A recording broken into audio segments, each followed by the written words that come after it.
Chaque début d'année, c'est la loi des prévisions. Les prévisions boursières, on nous demande toujours notre avis un petit peu sur tout et comment va se passer l'année. En règle générale, le biais principal de cette question, c'est que les gens, la majorité des gens, répondront en fait dans le sillage de ce qui s'est passé les derniers mois. C'est un biais de confirmation. En gros, ce qui s'est passé sur les 3 derniers mois de l'année précédente, on va le pousser sur l'année suivante. Après, il y a l'autre idée, qui est l'idée d'être contrarien. C'est en gros, tous les trucs qui n'ont pas marché l'année d'avant, on va dire qu'ils vont marcher cette année. Tous les trucs qui ont super bien marché l'année d'avant, on va dire qu'ils vont moins bien marcher. Évidemment, je pense que la vérité, elle est toujours au milieu. Et au-delà de cette question de consensus, ce qu'il faut se dire, c'est que il faut ne pas mélanger, je serais tenté de dire, les projections. Parce que ces prévisions, la majorité de ces prévisions, ce sont des prévisions intéressantes, avec un argumentaire qui est intéressant, qui est logique, mais qui très souvent n'ont pas suffisamment de temps en une année pour se dérouler. Et d'ailleurs, un paquet des prévisions, notamment dont je vais me prêter à l'exercice, même si j'aime pas trop ça, parce que l'idée c'est de se dire que on fait les prévisions en début d'année, mais la majorité des tendances, si vous voulez, elles n'attendent pas le 1er janvier pour se lancer. En règle générale, ça fait déjà quelques mois qu'on a des choses qui sont en place, et puis vous avez des phases de construction, vous avez des grandes tendances ou des méga tendances, on se dira c'était évident il y a 5 ans, ben, ça peut mettre 1 an, 2 ans, 3 ans de zigzag, de construction avant de commencer à partir et que ça devienne évident pour tout le monde. Mais si vous voulez, voilà, ça fait partie de la préparation que de se dire qu'à un moment donné, il y a un certain nombre de choses que pour moi, je joue en mode swing, c'est-à-dire sur quelques semaines, quelques mois, en mode ce que j'appelle la sous-vague, ce qui est du moyen terme. Et ensuite, il y a des tendances, des vagues un petit peu fortes, des méga tendances, qui sont des tendances en gros qui vont continuer de se décliner sur les années à venir. Mais voilà, vous pouvez avoir des trous d'air pendant une année alors que la tendance de fond va rester haussière. Donc là, en fait, ces trous d'air, l'avantage, c'est d'avoir une liste, une pré-liste de valeurs où on va profiter derrière des trous d'air sur justement des sous-vagues, mais qui sont cette fois-ci des sous-vagues correctrices dans des grandes vagues haussières pour pouvoir acheter ces opportunités-là. Je ferai une vidéo dédiée, on va dire, aux actions que je privilégie pour cette année, mais là aussi c'est toujours pareil, c'est pas parce que je les privilégie cette année qu'elles vont nécessairement fonctionner cette année, ça peut se mettre en place et devenir en fait des gros cycles plus tard. Mais voilà, pour moi donc bien ségréguer si vous voulez le fait qu'il y a des choses qui vont faire des sous-vagues. Et donc par exemple quand je m'intéresse à la Chine, quand je m'intéresse à l'Argentine, quand je m'intéresse à un certain nombre de secteurs miniers, etc., c'est l'idée derrière que vous pouvez, pour moi, investir surtout sur du moyen terme. Le long terme, je resterai encore réservé, donc faire plutôt de la sous-vague. Pour tout ce qui est minier, etc., par contre, là, c'est essayer de se projeter sur une sous-vague, en effet, qui peut ensuite mettre une vague, une sous-vague correctrice, mais qui, dans l'ensemble, permet de construire, en fait, une plus grosse méga-tendance. Je vous en dis pas plus. Je vais vous parler donc de 10 prévisions, certains disent prédictions, je n'ai absolument pas la prétention de cela. L'idée, c'est juste voilà, de pousser un certain nombre de réflexions. Est-ce que ça fonctionnera ou pas en 2024? L'idée, en fait, c'est surtout d'avoir des grandes tendances et des choses à regarder, et des choses sur lesquelles on veut se concentrer. Donc c'est ça pour moi qui est important de regarder, au-delà de juste les phénomènes de dire c'est ça qui va marcher, c'est ça qui va surperformer sur l'année. C'est très casse-gueule comme projection si vous voulez, et il faut éviter de le faire. Et puis surtout, en règle générale, si vous voulez, les bons moments d'investissement ne sont pas au 1er janvier. Très souvent, ça se passe au milieu de l'année, voire en septembre, octobre. Mais voilà, il y a un certain nombre de phases. Donc, sans plus tarder, on va attaquer les prévisions. J'ai fait ça court si vous voulez. Il y aura un article attaché à cette vidéo si vous voulez rentrer un peu plus dans le détail, si vous voulez retrouver les schémas que je vais vous projeter, etc. Mais en gros, prévision 1. Donc la prévision 1 pour moi, c'est de penser que les grandes capitalisations qui ces 15 dernières années ont été surpondérées dans les indices, et donc sur le fait qu'on a une illusion des indices, c'est-à-dire des indices, surtout en Occident, qui varient essentiellement grâce à une poignée de titres. Et bien ça, pour moi, ça sera un facteur de sous-performance à l'avenir. Et donc, je vois plus dans ma prévision numéro 2, si vous voulez, qu'on va avoir une surperformance de grosses capitalisations, mais qui sont en deçà, si vous voulez, qui sont moins pondérées que ces énormes pondérations de grosses caps.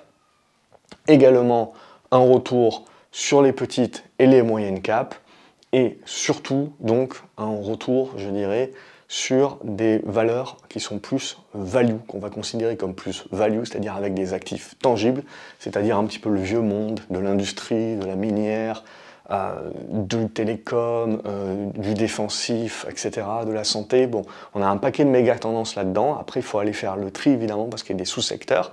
Mais ça, on fera ça dans une autre vidéo ou dans un autre article. Là, on va dire, on découpe l'éléphant en morceaux. Donc là, en fait, ne serait-ce que par cette première prévision et le fait que j'ai tiré la pelote, en fait, on a déjà fait 2, 3, 4 prévisions. Mais ce qu'il faut se retenir sur cette première prévision, si vous voulez, c'est que on a eu ces 15 dernières années une surperformance des valeurs de croissance qui ont été surpondérées dans les indices, notamment américains. On a eu une fuite en avant des capitaux du reste du monde vers les US qui ont surpondéré, tout le monde a surpondéré les mêmes valeurs, tout le monde a à peu près les mêmes portefeuilles. Donc en fait, vous vous retrouvez avec les États-Unis qui représentent 65% de la capitalisation mondiale. Donc il suffit, si vous voulez, que vous ayez quelques flux qui sortent des États-Unis, ça ne changera pas grand-chose pour eux, mais qui reviennent sur l'Europe, le Japon, comme on l'a déjà vu, l'Asie, etc., l'Amérique latine. Comme ces marchés-là ont été désaffectés depuis une quinzaine d'années, si vous voulez, vous n'avez pas besoin qu'il y ait beaucoup de flux pour que, proportionnellement à la petitesse de ces marchés, à l'étroitesse de ces marchés-là, ça crée en fait des revirements de situation et qui permettent donc là, avec la sous-performance du dollar, la surperformance des pays émergents, et j'inclus l'Europe là-dedans. N'oubliez pas aujourd'hui que quand on prend la capitalisation boursière de Amazon, ça représente la capitalisation boursière de toutes les crypto-monnaies. Okay, quand vous prenez la capitalisation boursière des 10 plus grosses capitalisations boursières américaines, qui sont essentiellement des valeurs tech, Amazon, Google, etc., vous avez la capitalisation boursière de la majorité cumulé des indices boursiers occidentaux. Enfin, il faut le réaliser, c'est énorme. Je dis souvent, si vous voulez, que ces 15 dernières années, on a agrandi la salle de concert, et donc tout le monde a surpondéré les mêmes titres, mais à un moment donné, si vous voulez, il suffit qu'il y ait une mauvaise nouvelle, etc., pour qu'on se rende compte que quand tout le monde va vouloir aller vers la sortie de secours, cette sortie de secours n'a pas été agrandie à la même taille que la salle de concert. Donc les grosses problématiques de ça, si vous voulez, c'est que soit ça se diffuse lentement dans le temps et donc vous avez une sous-performance qui est larvée par rapport au reste de la cote qui va permettre aux indices de repondérer un petit peu mieux et aux ETF aussi, mais vous avez un système de lag, c'est pour ça que j'ai alerté sur le DCA, que j'ai alerté également. Évidemment, tout le monde vous dira ben, ça a bien marché cette année, mais si vous voulez, quand vous êtes dans une projection DCA long terme indicielle, ce qui vous intéresse, c'est que ça ne marche pas seulement sur 1 ou 2 années. Vous êtes vraiment dans une projection long terme. Donc si ça marche bien une année, mais que derrière vous avez de la sous-performance pendant 5 ans, plus de l'inflation, il faut calculer tout ça et il faut le prendre en compte.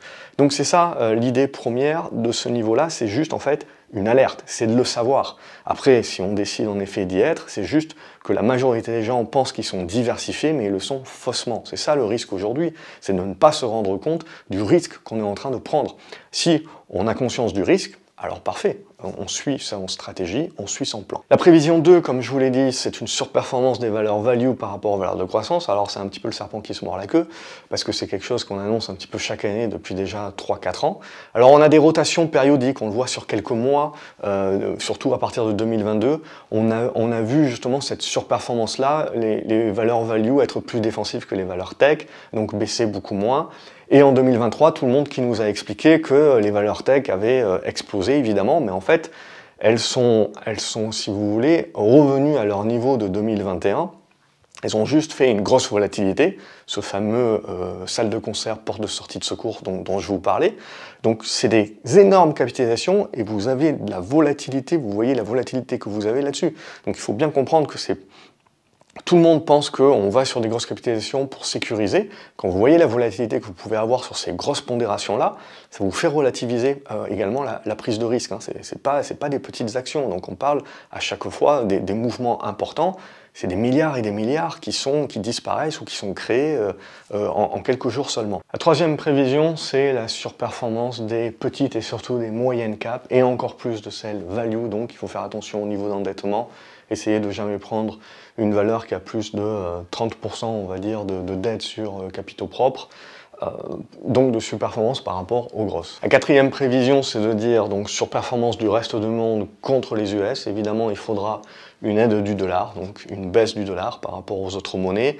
L'idée pour ça et qui pourrait aider, c'est que l'Asie remonte la pente, et notamment la Chine, que les exportations augmentent, et que donc ça puisse faire une pression un petit peu sur le dollar.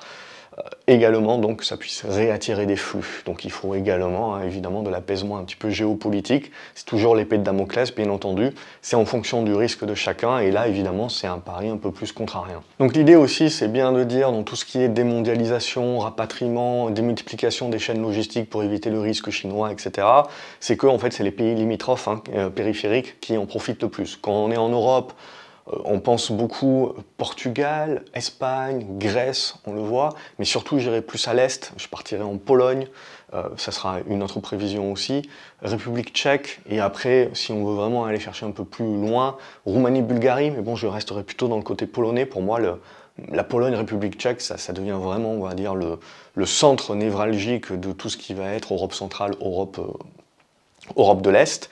La Finlande également, c'est à regarder, enfin tous les pays qui sont un petit peu en frontière, voilà, je pense beaucoup d'investissements. Évidemment, tout ça, c'est en parallèle avec l'Ukraine. Alors, je ne sais pas si la guerre se terminera, si elle ne se terminera pas, qui c'est qui tirera la couverture vers lui le plus pour dire on a gagné, mais toujours est-il qu'on va devoir reconstruire l'Ukraine, qu'elle soit morcelée ou qu'elle soit redevenue entière. Il y aura de la reconstruction, et pour ça, là aussi, je pense que la Pologne est en ligne de mire pour en profiter le plus. Ne pas oublier également que vous avez beaucoup d'Ukrainiens qui sont restés en Pologne, qui travaillent en Pologne. On parle de 1 million aujourd'hui à peu près d'Ukrainiens qui sont encore restés. Et, enfin, les deux pays sont voués clairement à continuer de travailler ensemble. 1 million sur une population de 40 millions, c'est pas rien, surtout quand vous avez des démographies qui sont très vieillissantes dans ces pays de l'Est, encore plus qu'en France par exemple.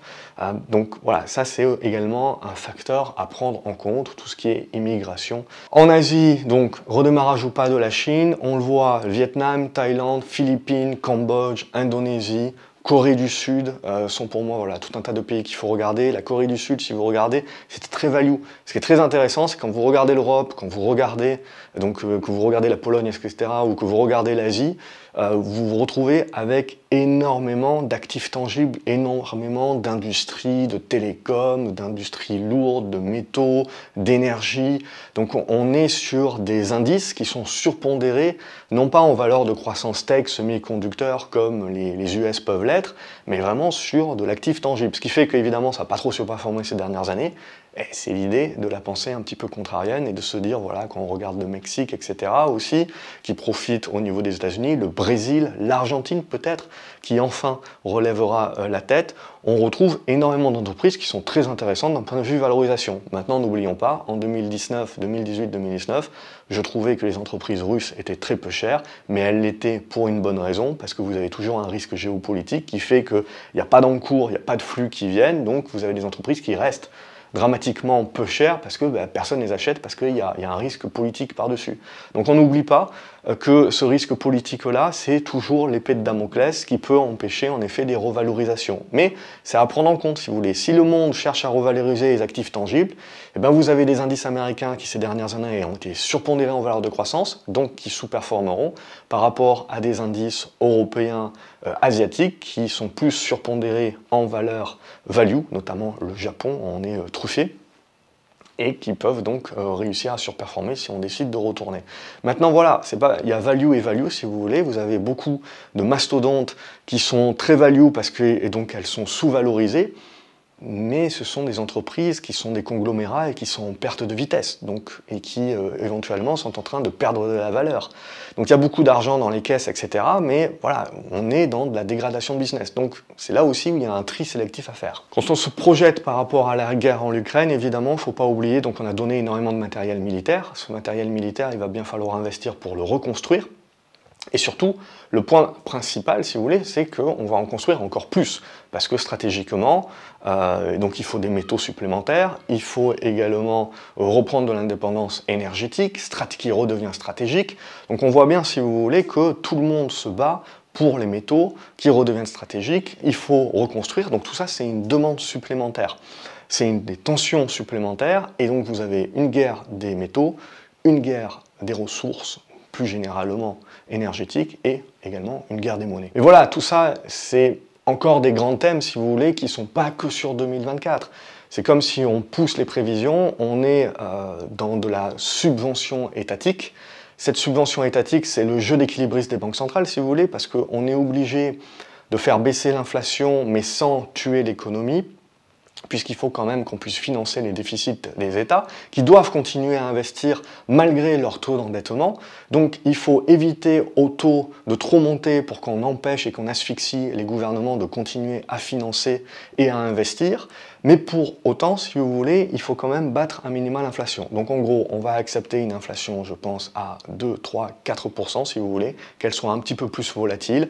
Ça permet d'éponger un petit peu la dette, ça permet de maintenir également, d'essayer de se maintenir dans des taux qui sont les plus bas. Si on n'y arrive pas et que le marché commence à avoir peur sur les taux d'endettement, on décidera de caper les taux long terme, donc ça on l'a déjà fait dans l'histoire, et à partir de ce moment-là, on fera comme au sortir de la Seconde Guerre mondiale, comme le Japon a fait il y a jusqu'à encore quelques mois, de l'investissement si vous voulez, malgré des taux d'endettement énormes, mais on est là en support pour essayer de pousser l'emprunt. Et c'est les populations qui, in fine, finissent par détenir cet emprunt-là. On le voit, le Japon, je crois, c'est 80% de la dette japonaise est détenue in-house. Ne pas omettre que le monde de demain, c'est déjà le monde d'hier, si vous voulez, que la population, on parle d'une démographie chancelante, etc. Mais dans le reste du monde, elle est en croissance. Les populations sont beaucoup plus jeunes, elles sont également beaucoup plus fortes. Et en gros, on a un changement de centre de gravité où les classes moyennes sont en train de gagner énormément, des millions, plus de 100 millions de personnes par an, dans les pays d'Asie, dans les pays d'Amérique latine, et ça commence dans les pays d'Afrique également, de plus en plus. Donc, si vous voulez, ces personnes-là ont envie de consommer à l'occidental, et on est dans des pays qui, certes, font beaucoup d'énergie renouvelable, mais n'hésitent pas à se financer pas cher l'énergie avec du charbon, avec du pétrole, avec du gaz naturel. Donc ne pas oublier qu'il y a en effet un retour stratégique sur les métaux, sur lesquels on a désinvesti pendant des années, mais ne pas omettre que l'énergie au sens large, donc subventionner les énergies renouvelables, oui, mais également tout ce qui va être énergie fossile, donc pétrole, gaz et même charbon, même si c'est voué in fine à disparaître, vous avez une transition qui va durer au minimum 10 ans, où vous avez des besoins. Et comme on désinvestit, comme on n'investit pas suffisamment,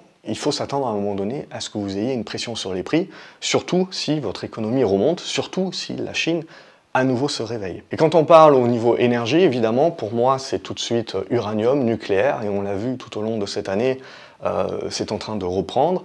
Ce qu'il faut pousser également, c'est qu'il n'y a pas, si vous voulez, que le cuivre dans la vie, que le cobalt ou que le lithium. Vous avez tout un tas d'autres matières premières qui sont très importantes pour tous les pays.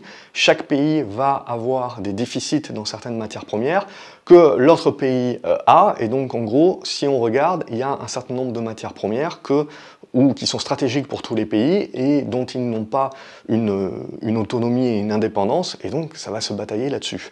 Donc ça aussi, voilà, c'est un point central du futur, un point central de tension. Ne pas oublier également qu'aller chercher des cailloux dans la terre, vous avez besoin d'énergie fossile pour construire les mines, puis ça pollue également toute une mine. Et ne pas oublier également que aller chercher un caillou, c'est pas la seule partie du job. Vous avez toute une chaîne d'étapes qui demande, si vous voulez, jusqu'à ce que votre joli caillou, vous puissiez en faire quelque chose. Donc vous avez des chaînes amont-aval qui sont impressionnantes dans l'industrie minière, qu'il ne faut pas omettre. Et donc au-delà de quand vous avez donc les prix qui évoluent en fonction de l'offre et de la demande, qui profitent donc aux valeurs minières qui vont puiser le caillou dans le sol, in fine, si c'est une projection et une méga tendance long terme, c'est toutes les entreprises qui fournissent les machines, qui fournissent l'ingénierie, qui fournissent la data également, et derrière le recyclage, ne l'oublions pas, in fine, qui profiteront de cette méga tendance à long terme, alors que les entreprises minières devront, elles, investir toujours plus, et potentiellement avec l'inflation plus cher, si l'énergie remonte également plus cher, donc en baissant leurs marges, pour aller chercher toujours plus de cailloux. Donc, in fine, c'est elles qui en profitent quand vous avez les prix qui montent, mais dans la longueur, dans le temps, si vous voulez, ce sont toutes les entreprises qui sont support de cette activité-là qui, elles, vont marger le plus. Au niveau des matières premières, donc, ne pas oublier le renouveau de la Chine, même si ça prend beaucoup de temps. Mais globalement, alors quand je parle renouveau, c'est ne serait-ce qu'un rebond, ça suffit, mais ne pas oublier les matières premières agricoles. Donc quand on va penser tout ce qui est matière gaz naturel, ça induit également une relation avec le prix des engrais, ça induit également le prix des matières premières agricoles. Donc tout ça, il faut l'intégrer. Quand on parle des métaux, il n'y a pas que ça, il y a les matières premières agricoles qu'il faut regarder, ça va être lié également à l'inflation. Et donc, beaucoup regarder également les engrais. Ça, c'est aussi des enjeux extrêmement importants. Et avec la guerre en Ukraine, ça lance également l'enjeu de ces engrais-là, puisque vous avez une forte production qui était faite jusqu'à présent par la Russie. Donc, n'oublions pas également ce segment-là. En gros, on rejoue la roue qu'on avait jouée en 2021, globalement, sur beaucoup de secteurs. Et c'est ça, pour moi, 2021-2022, on est dans la sinusoïdale. Et comme vous le voyez, on a une grosse volatilité dans cette sinusoïdale. Mais on est en train de construire, et 2024 on fera partie, je pense, mais peut-être que la volatilité va se mettre à baisser, c'est-à-dire que la sinusoïdale, au fur et à mesure, si vous voulez, elle baisse en intensité. Ça nous crée les congestions, et ça va nous créer le nouveau cycle qui sera la nouvelle méga tendance. Est-ce que potentiellement ce nouveau cycle viendra achever le cycle précédent qu'on a connu maintenant sur 20 années, qui fait dire à tout le monde, si vous voulez, qu'il va perdurer, c'est toujours la même chose. Donc c'est ça que l'on regarde. Et 2024 sera peut-être qu'une étape, c'est pour ça que je vous disais en début de vidéo qu'il ne faut absolument pas se mettre bille en tête là-dessus, c'est des choses qui peuvent mettre du temps à se construire. Vous pouvez avoir plusieurs sous-vagues avant d'avoir la grande vague. Et c'est ça qu'on observe. Mais l'idée de cette vidéo, c'est plus de mettre les choses sur la table, si vous voulez. Et au fur et à mesure de l'année, eh ben, on va étayer les hypothèses. Voilà pour cette vidéo, j'espère que vous avez plu. Dites-moi quelles sont vos prévisions en commentaire. N'hésitez pas à regarder la vidéo qui s'affiche à l'écran et que je vous recommande. Et je vous retrouve donc dans les commentaires avec plaisir. Salut les graphes.